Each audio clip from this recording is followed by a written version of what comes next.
भाई और बहनों, मातृशक्ति को नमन।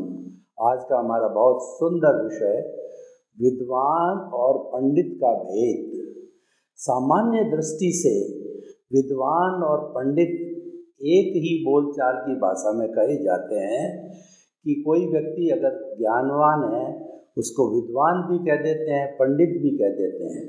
लेकिन दार्शनिक दृष्टि से बहुत अंतर है। हमारी बोलचाल की भाषा में बात कहें तो रात दिन का अंतर है।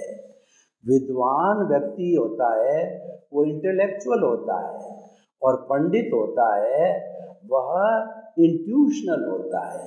यानी हमारा जितना भी ज्ञान है, या हमारा भौतिक जगत का ज्ञान कहिए, या याद करने का ज्ञान कहिए, मेमोरी का ज्ञान कहिए, वह सब बुद्धि के स्तर पर होता है। देखिए, अगर हम पूरे शरीर की विवेचना करें तो सबसे पहले हमारी 5 इंद्रियां आती है, स्पर्शन रसन घ्राण चक्षु श्रोत्राणि इंद्रियाणि। इन 5 इंद्रियों के कुल 23 विषय है, और ये इंद्रियां जो बाह्य जगत है, जो आँखों से दिखाई देता जगत है, जो व्यवहार जगत है, जिसमें हम जीते हैं, जिसके अंदर हम सारा काम करते हैं, इसमें मनुष्य रहता है, परिवार रहते हैं, और समाज, देश, राष्ट्र, विश्व रहता है। पूरा विश्व के 210 कंट्रीज जितना भी आपस के अंदर कम्युनिकेशन करते हैं, इंटरेक्शन करते हैं, वार्तालाप करते हैं, काम करते हैं, मन वचन की सारी क्रिया करते हैं, वो हमारा व्यवहार जगत है। वो हमारा जो कहना चाहिए कि जिस जगत के माध्यम से हम काम काज करते हैं, ये सारा इंद्रियों का जगत कहलाता है। अब इंद्रियां यहाँ से विषयों को लेकर के मन को देती है। मनन से पहले और मनन के बाद में मन नहीं होता है। मन को तो पैदा किया जाता है। जब हम चिंतन करते हैं, मनन करते हैं, सोचते हैं, तभी मन पैदा होता है। उसके आगे पीछे मन पैदा नहीं हो सकता। इसका अर्थ हुआ कि मन बिल्कुल टेम्परेरी वस्तु है, ये पौद्गलिक है। मन सर्वेंट है, ये तो चित्त का, उसका चित्त मालिक है। चित्त जैसे निर्देश देता है वैसा मन है, वो सर्वेंट के रूप में कार्य करता है। परंतु बेचारा मन है, सबसे आगे रहता है, इसीलिए मन को सबसे ज़्यादा डांट पड़ती है। क्या होता है कि सबसे पहले हम नौकर को बुलाते हैं। जैसे पति पत्नी के बीच में झगड़ा है और नौकर को बुलाया, तो नौकर को झाड़ना पति भी झाड़ता है, पत्नी भी झाड़ती है, बच्चे भी झाड़ते हैं, क्योंकि वो ज़्यादातर तीनों के संपर्क में वही है। तो हमारे इस व्यवहार जगत में सारा काम करने वाला दूत है, मैसेंजर है, डाकिया है, वह मन है। इसीलिए मन के लिए कहा गया है कि मन लोभी मन लालची, और मन चंचल मन चोर, मन के मते न चालिए पलक पलक मन और। इसको लोभी, लालची और कई गुणों से इसको अलंकृत किया गया है। वो करे क्या बेचारा? वो तो प्रभावित होता है जो आदेश मिलता है। नौकर क्या कर सकता है, मुनीम क्या कर सकता है? जैसा सेठ आदेश देता है, अच्छा या बुरा, उसी का पालन करता है। जो पोस्टमैन होता है वो तो उसका काम है पोस्ट की डिलीवरी करना। उस पोस्ट के अंदर हमारा हितकारी आदेश है, अहितकारी आदेश है, वो बेचारे डाकिये को क्या लेना देना। इसी तरह से इस दुनिया में जितने भी जीव हम लोग हैं, जीवित प्राणी हैं, सब पोस्टमैन हैं। मेरे कर्म मुझे खपाने होते हैं उदय प्रारब्ध के अधीन। तो कुदरत जो है, जिसके साथ मेरा व्यवहार या हिसाब किताब है, उसको ला करके खड़ा कर देती है। वो पोस्टमैन का काम करता है, मेरा हिसाब भुगताता है, या तो लेता है या देता है, या तो सेवा लेगा या सेवा देगा। इस तरीके से ये इंद्रियों के बाद में मन हो गया, और मन जो कुछ भी चिंतन करता है सारा बुद्धि को देता है। बुद्धि निर्णायक होती है। बुद्धि को प्राइम मिनिस्टर का ओहदा दिया गया, बुद्धि को जज का ओहदा दिया गया है। अगर बुद्धि जो है, अगर जो सही दिशा में काम करे तो सुबुद्धि हो जाती है, गलत दिशा में काम करे तो कुबुद्धि हो जाती है। तो विद्वान होता है बुद्धि के लेवल पर काम करता है। वो जितना पुस्तकों का अध्ययन करता है, जितना संस्कृत के श्लोक, प्राकृत के श्लोक रटता है, घोटता है, घोची पूली करता है। वो मतलब घोटना, चीमन चिताड़ना, पूमन पूछना, लीमन लिखना, ये सारा कार्य बुद्धि के स्तर पर होता है। बुद्धि जो है हमें संसार में भटकाती है, राग द्वेष करवाती है, अच्छा है ये अच्छा नहीं है, इसको छोड़ दीजिए, इसको ग्रहण कर दीजिए, और बुद्धि भेदभाव पैदा करती है। क्योंकि सारे शब्द है वो बुद्धि के स्तर पर होते हैं, हर एक की बुद्धि अलग होती है। इसलिए कहा गया कि मुंडे मुंडे मतिर भिन्ना। दुनिया के अंदर 7.8 अरब की जनसंख्या के 7.8 अरब विचार है, और हर एक के अलग अलग होते हैं। क्यों? हर एक का पूरा अलग है, हर एक के कर्म अलग है, हर एक का उदय और प्रारब्ध अलग है।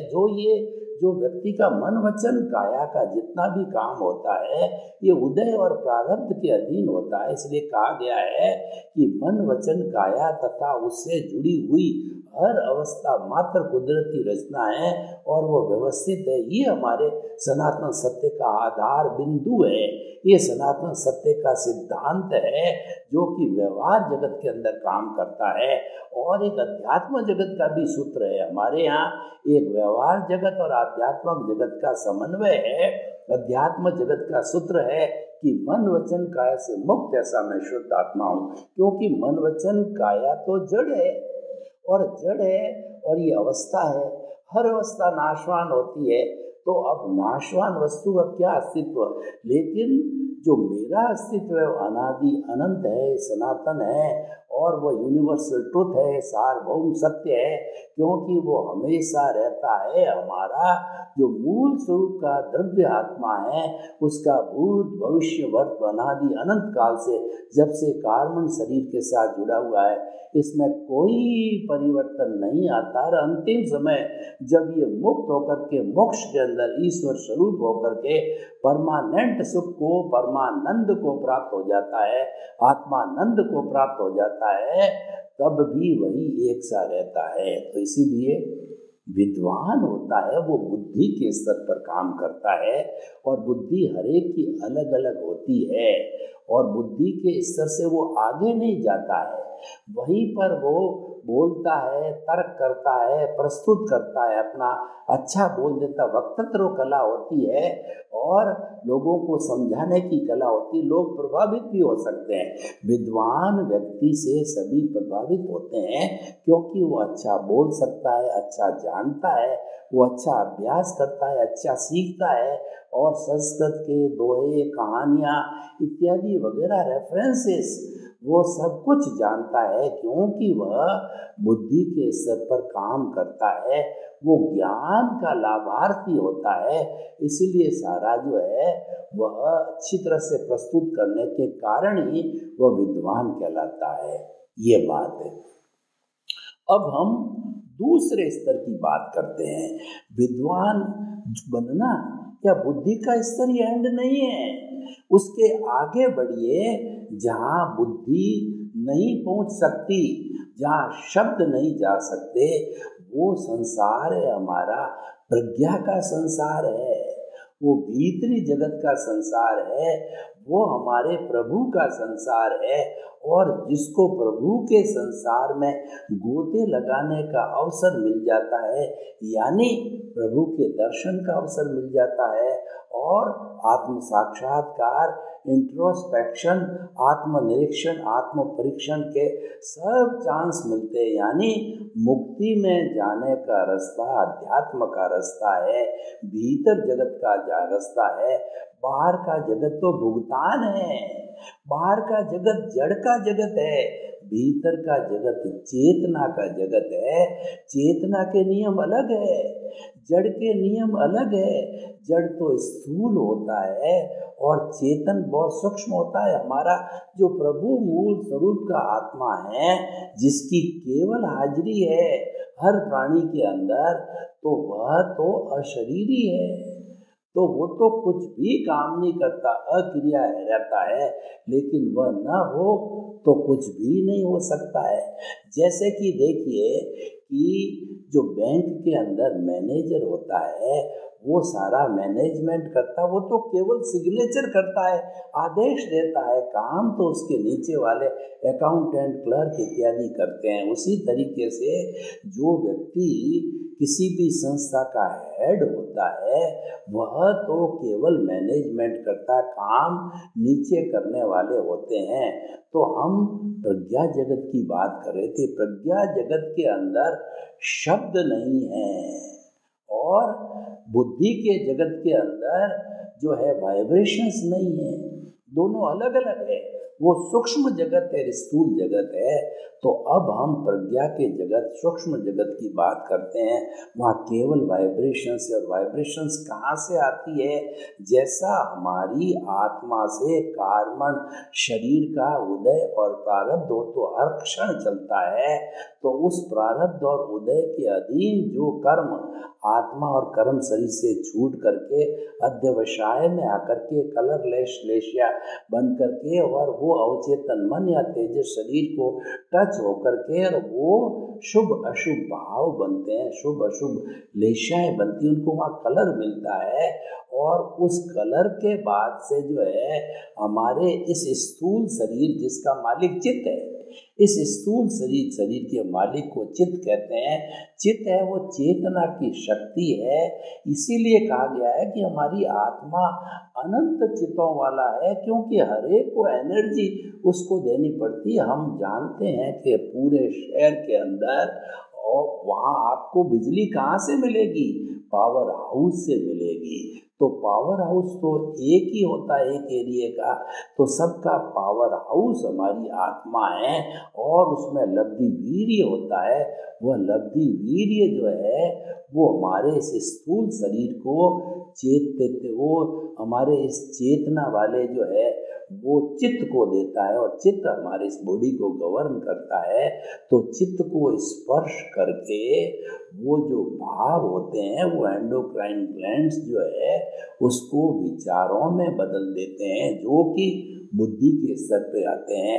और जब तक भाव से विचार नहीं बनते हैं, भाव का लेवल है वो प्रज्ञा का लेवल है, भाव का लेवल चेतना का लेवल है, और भाव का लेवल भीतर का लेवल है, वह पंडित का लेवल है।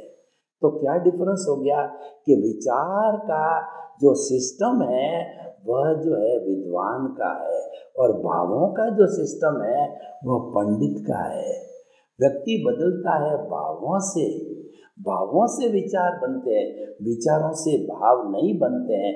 ये बात अलग है। वो विचार अंदर जाकर के भाव बन कर के पुनः जो है हमारे कर्म शरीर से जुड़ते हैं, वो भी एक सिस्टम है। लेकिन जो विचार बनते हैं वो भावों से बनते हैं, और भावों का जो उद्गम स्थल होता है हमारे कर्मों का उदय और प्रारब्ध हो गया। तो हमको डिफरेंस समझ में आ गया कि पंडित होता है भाव जगत में रहता है, और विद्वान होता है वो विचार जगत में, शब्दों के जगत में रहता है। दूसरा शब्दातीत होता है, एक इंद्रियों के जगत में, मति के जगत, बुद्धि के जगत में रहता है, उसको मति ज्ञान होता है। और दूसरा होता इंद्रियातीत होता है, यानी उसको इंद्रियों के परे का ज्ञान, भावात्मक विकास बोलते हैं। इसको हम इमोशनल क्वोशेंट भी कहा जाता है। और भावों के अंदर ही हमारे जितने भी नेगेटिव पॉजिटिव थॉट्स कहिए, क्रोध मान माया कहिए, दोनों ही बातें हैं, शुभ और अशुभ भाव दोनों ही हो सकते हैं। तो वो सारा जो है वो पूरा सिस्टम है, भावों का सिस्टम होता है। इसीलिए जो व्यक्ति बुद्धि के परे भावों में रहता है और वो भी शुभ भावों वाला होता है, वो पंडित कहलाता है। अशुभ भावों वाला व्यक्ति दानव दुर्जन कहलाता है, उसको हम पंडित नहीं कहते हैं। जिसके अशुभ भाव हो, और विद्वान का भी लो, विचार जो है अगर सुविचार वाला होता है वह विद्वान होता है, और कुविचार वाला होता है वह व्यक्ति दानव होता है, वह व्यक्ति पशु के समान होता है, वो मूर्ख होता है। तो विद्वान का उल्टा हो गया मूर्ख, और पंडित का उल्टा हो गया राक्षस।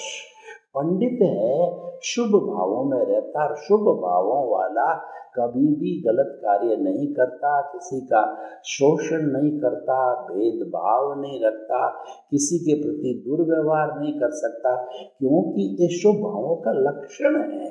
और जो दुर्भाव वाला होता है वह कभी भी अच्छा कार्य नहीं कर सकता, वो तो उसका नाम ही हैवान है, देवान, उसको जो है राक्षस है, तो अच्छे कार्य कहाँ से करेगा। एक नीम का पेड़ है, उसको 100 घड़ों से सींच दो फिर भी उसकी कड़वाहट नहीं जाती है। और एक चंदन है, उसके ऊपर भुजंग लिपटे रहते हैं उसकी सुगंध को लेने के लिए, और उस पर जहर छोड़ते रहते हैं, पर सूरदास की काली कमरिया चढ़े न दूजो रंग। इतना जहर छोड़ने के बाद भी जो चंदन होता है वह तो महक देता ही है, तो उसकी सज्जनता है। और नीम जो कड़वा रहता है इसकी दुर्जनता है। हम नीम को दुर्जन नहीं कह सकते, क्योंकि नीम की पत्ती है वो बड़े बड़े रोगों को काटने भी काम आती है, लेकिन एक रेफरेंस में हमने कहा कि उसकी कड़वाहट नहीं जाती है। तो भाइयों और बहनों, ये दो पक्ष हमारे सामने आ गए, पंडित के और विद्वान के। तो जो विद्वान होता है अगर वो प्रज्ञा के जगत में जाता है तो विद्वान प्लस पंडित हो जाता है, और वह प्रज्ञा के जगत में नहीं जाता है तो वह केवल विद्वान होता है। और जो पंडित होता है वो तो विद्वान होता ही है। पंडित होता है वह व्यक्ति जो है वह अपनी बुद्धि का अच्छा उपयोग करता है। जरूरी नहीं कि वो विद्वान हो जाए, क्योंकि वह बुद्धि के जगत के अंदर नहीं आता है। तो दोनों अलग अलग जगत है, कौन किसको टच करता है, दोनों जगत के अपने अपने लक्षण हैं।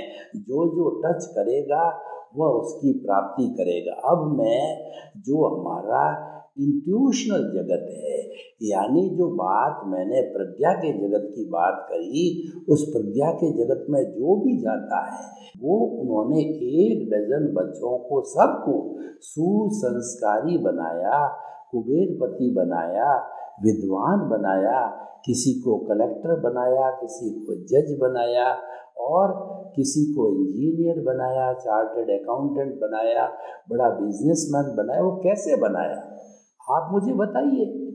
कि आज हम कहते हैं कि पढ़ी लिखी माएँ नहीं हो तो बच्चों को संस्कार दे ही नहीं सकती। उन्होंने कैसे दिए, मैं आपसे प्रश्न करता हूँ।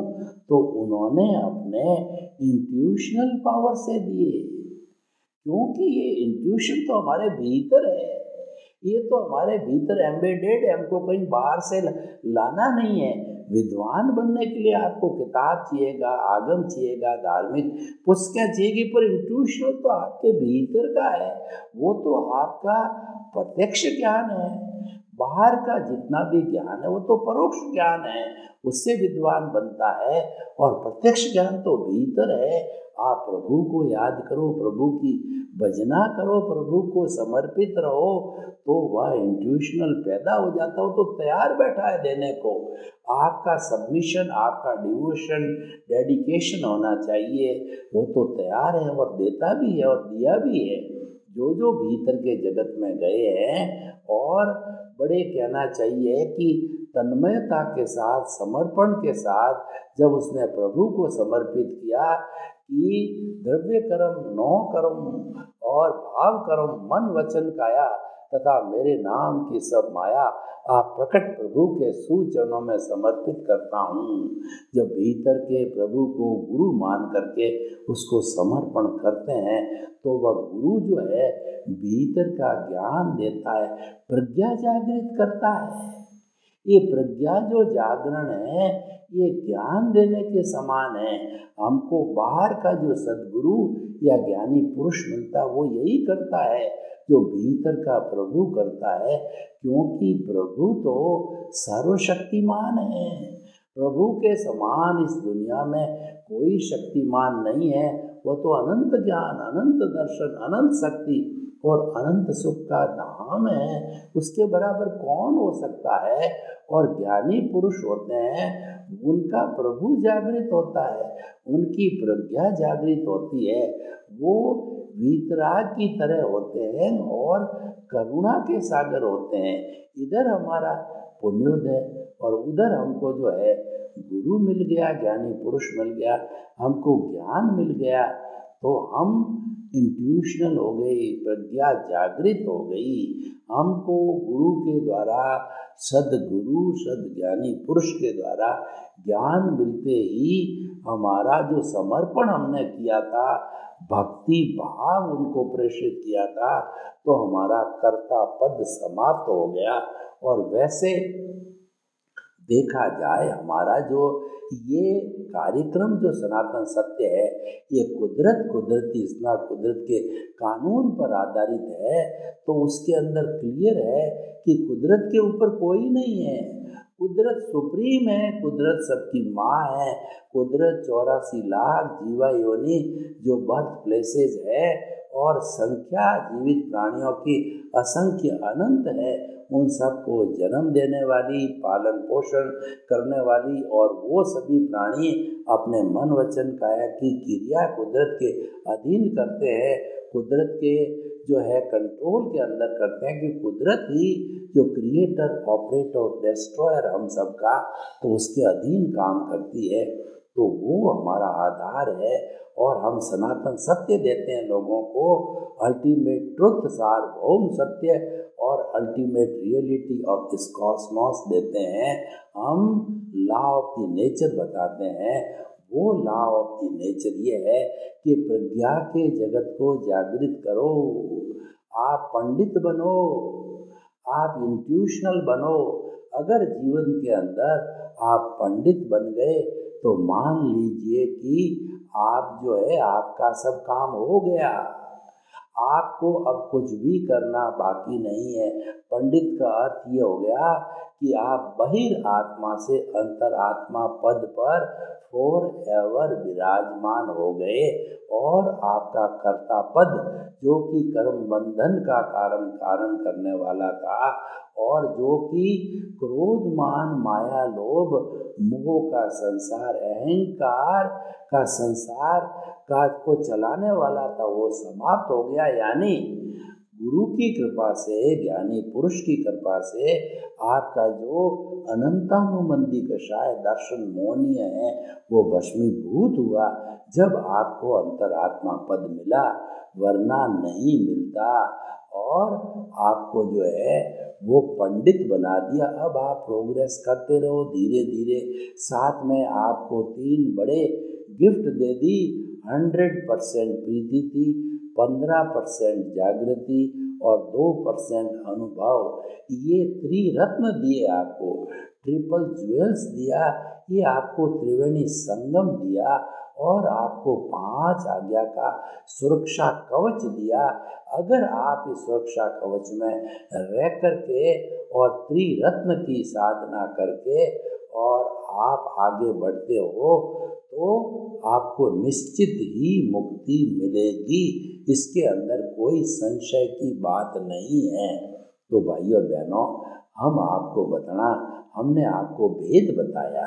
विद्वान का और पंडित का दोनों ही अच्छे हैं। विद्वान है वो अच्छी प्रस्तुति देता है, और हम तो उस विद्वान के लिए शुभ कामना करते हैं कि वो पंडित बने, खाली विद्वान नहीं बने। खाली विद्वान में तो उसमें क्रोध आ सकता है, अहंकार आ सकता है, माया आ सकती है, लोभ आगे आ सकता है, क्योंकि उसका कर्ता पद समाप्त नहीं हुआ है।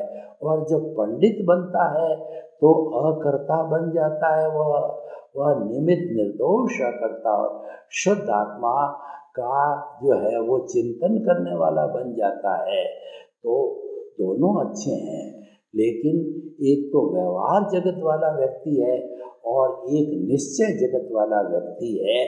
तो कौन किसके अंदर जाता है ये उसकी योग्यता पर निर्भर करता है, यह उसके पुण्योदय पर निर्भर करता है, यह उसकी चाह पर निर्भर करता है। क्यों? विल देयर इज ए वे। व्यक्ति को आगे बढ़ने के लिए चाह का होना जरूरी है। अगर आपकी चाह नहीं है तो कैसे आप आगे बढ़ोगे? नहीं बढ़ोगे। अभ्यास के द्वारा करत करत अभ्यास के और जड़मति होत सुजान और रसरी आवत जान के और सल पर पड़त निशान। Practice makes a man perfect. कि आप अगर विद्वान बनते हो तो साथ साथ में पंडित बनो तो आप होलिस्टिक हो जाओगे। सर्वे भवन्तु सुखिनः सर्वे सन्तु निरामया।